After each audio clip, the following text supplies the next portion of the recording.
Mütləq İrana çevik qüvvələr göndərilməlidir. Evet. Xüsusi təyinatlı qüvvələr göndərilməlidir. İrana quru qoşunları göndərilməlidir. Bunlar ayağını İran torpağına qoyan kimi ahali ayağa qalxacaq. Onları gül çiçəklə qarşılayacaq. Niyə? Gör, bu xalqın yaddaşı varsa, hafizəsi dərindirsə, bunların üzərində o dediyimiz 40 min nəfərdən çox adamı, bəlkə də daha çox adamı öldürülməsindən heç 2 ay da keçməyib. Yəni insanlar başa düşməlidir ki, bu zalim rejimdir. İkinci məsələ deyir ki, əgər deyir o bombalar atmaq əvəzinə deyir, desant yeridirsə, xalq onları gül çiçəklə qarşılayar.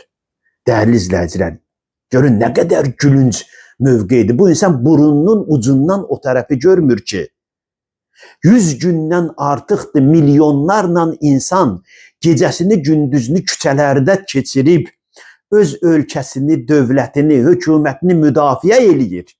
Amma bu deyir ki, ora desant gəlsə, xalq onları gül çiçəklə qarşılayacaq. Bunlar öyrəniblər satqınlığa. Bunların babaları idi Qızıl Ordunun qabağında Türk gəlir deyə onları gül çiçəklə qarşılayıb, ölkəni kölə vəziyyətə salanlar.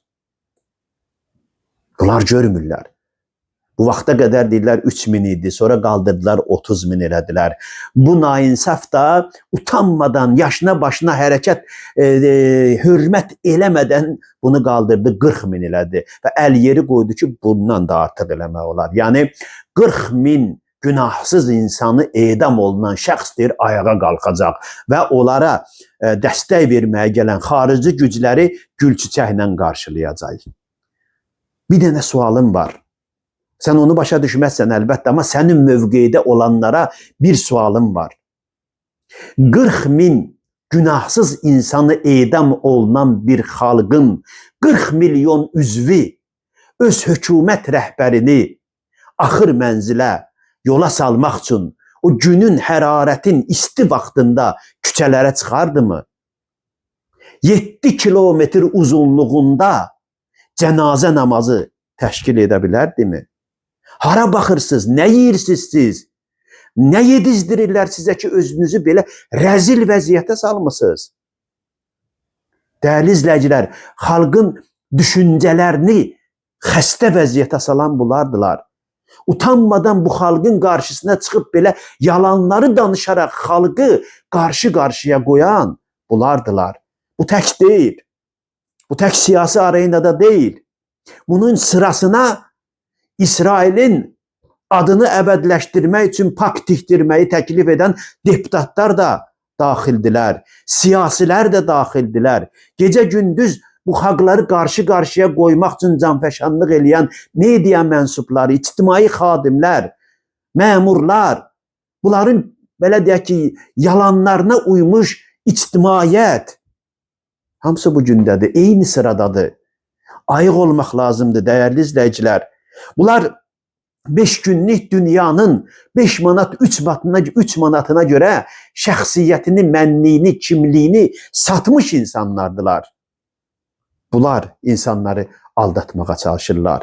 Bugün nəinki İran xalqı, əziz rəhbərin şəhadəti ilə bütün dünyanın azadlıqsevər insanları ayağa qalxıb Amerika əleyhinə, İsrail əleyhinə mübarizə aparırlar. Sən bunu görmürsənmi? Sən İspaniyada, sən Almaniyada, sən Fransada, sən İngiltərədə, sən Amerikanın özündə bu zalim Amerika rejiminə qarşı, müstəmləkəçilərinə qarşı qalxanları görmürsənmi? Əlbəttə görməzsən. Əgər sənin görən iradəli gözün olsaydı, kanalları açıb hərdən baxardın ki, sənin dəstəklədiyin o şahın oğlunun Azərbaycanca danışılması qadağan olan bir İranda bu günləri ondan yuxarı Azərbaycan dilində kanallar var. Azərbaycan dilində Təbrizdə, Ərdəbildə, Azərbaycan bölgələrində farsça danışanda adama cavab vermirlər. Bütün azadlıqları göz qabağındadır. Sənin kimi Azərbaycan dilində oxuyub Amerika İsrailə köləlik etmək eləyən insanlardansa İngilis dilində, ərəb dilində təhsil alıb adam olmaq daha yaxşıdır. Bu tək adını çəkdiyim bu antipota aid deyil. Bunun kimi bütün insanlara aiddir. Vəssalamu aleykum və rəhmətullah.